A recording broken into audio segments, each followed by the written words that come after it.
Friends, back to my channel అండి. So already చెప్పాను కదా, పుచ్చకాయ చెట్లు అయితే పెరికేసానని. సో ఇక్కడైతే చిన్న చిన్న హోల్స్ పెట్టాను. ఇప్పుడు ఈ కట్ట చూసారా, ఇది ఐరన్ దండి, ఐరన్ కట్ట కాదు, ఐరన్ది. బట్ ఇదైతే చాలా వరకు నాకు చిన్న చిన్న మొక్కలు నాటడానికి చాలా యూజ్ పడింది. ఓకేనా, పాతది రాడ్ అండి, మామూలుగా ఇది 12 mm రాడ్ ఉన్నట్టుంది. బట్ కొంచెం ఓకే. సో బట్ నాకైతే చాలా యూస్ఫుల్ అయింది. బట్ ఇలా నేనైతే చిన్న చిన్న హోల్స్ పెట్టేసి ఇక్కడ ఇలా ఉంటాయి కదా, కార్నర్లో గుచ్చేద్దామని అనుకుంటున్నాను. ఆల్రెడీ అక్కడక్కడైతే నాటాను. సో అక్కడక్కడైతే నాటున్నాను చూడండి. సో ఇంకా ఇక్కడైతే నాటేస్తాను. నాటేసిన తర్వాత మీకు చూపిస్తానండి. చూస్తారా, ఇలా పెట్టడం ఈజీగా. నేనైతే ఇలా పెట్టేసి నేనే వీడియో తీస్తూ నేనే చేస్తున్నాను కాబట్టి కొంచెం నాకు కష్టంగా అనిపిస్తుంది. బట్ కష్టం అంటూ ఏది లేదు కదా, అన్నీ ఈజీనే అని అనుకుంటే. బట్ చూడండి, ఇలా హోల్స్ పెట్టేసుకుంటున్నాను చిన్న చిన్నగా. బట్ చూడాలి, ఇవైతే పెరిగితే నేనైతే చాలా హ్యాపీ. ఇది కొంచెము పెరిగేటప్పుడు కొంచెం డిస్టర్బాయింట్గా అనిపించినట్టుంది, వేరైతే లేదు. సో అలా కొంచెం డ్యామేజ్ అవుతాయి. బట్ కష్టంగా ఉంది కదా, బట్ కష్టమే చూడండి, వేరుంది.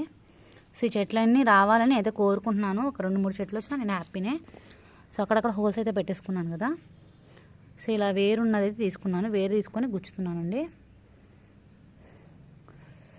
సో ఆల్మోస్ట్ వాటర్ అయితే డైలీ పడుతుంటాము, అందుకే ఇంకా తడిగా ఉంది చూసారా. ఈ కట్టలుగా నేను వీడియోస్ తీస్తుంటాను కదా, కట్టల మీద అట్లా నాటుతూ ఉండేవాళ్ళు అనమాట. అందుకని నేను కూడా ఇలా కట్టగా ఉంటుంది కదా, మేము వాటర్ ఫ్లోటింగ్కి కట్టగా చేసుంటాను కదా, అక్కడ గుచ్చుతామని నేను ఫిక్స్ అయ్యాను. సో చూడండి, ఇలా అయితే పెట్టేసుకొని గుచ్చేసుకుంటున్నాను. సో నా వీడియో మీకు నచ్చినట్టయితే లైక్ చేయండి, కామెంట్ చేయండి. అండ్ మరిన్ని వీడియోస్ కోసం నా ఛానల్ని సబ్స్క్రైబ్ చేయండి.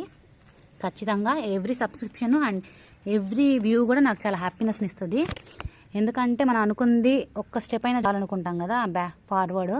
సో ఈ మధ్య నాకు కొంచెం వర్క్ ఉండడం వల్ల అండ్ నేను కొంచెం వీడియోస్ అయితే కొంచెం తక్కువగానే అప్లోడ్ చేస్తున్నాను. ఆల్మోస్ట్ నేనైతే ట్రై చేస్తాను.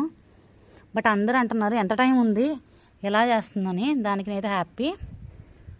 బట్ ప్రతి టైం కూడా నేను యూటిలైజ్ చేసుకోవాలి అనుకుంటాను. చూడండి, సో ఇవి ఇప్పుడే గుచ్చుతున్నాం కాబట్టి కొంచెం వాడిపోయినట్టు ఉంటాయి ఈరోజు. సో ఒక 2 days తర్వాత నేను మళ్ళీ ఒక వీడియో పెడతాను, అంటే ఎంతవరకు అవి బతుకున్నాయనేసి. సో ఖచ్చితంగా మీకైతే నచ్చుతుందని నేను ఎక్స్పెక్ట్ చేస్తున్నాను. థ్యాంక్ యూ ఫర్ వాచింగ్ అండి. బాయ్ అండి. ఇంకా అక్కడక్కడ వేస్తున్నాను అనమాట, అవన్నీ గుచ్చేయాలి. Thank you for watching. Bye.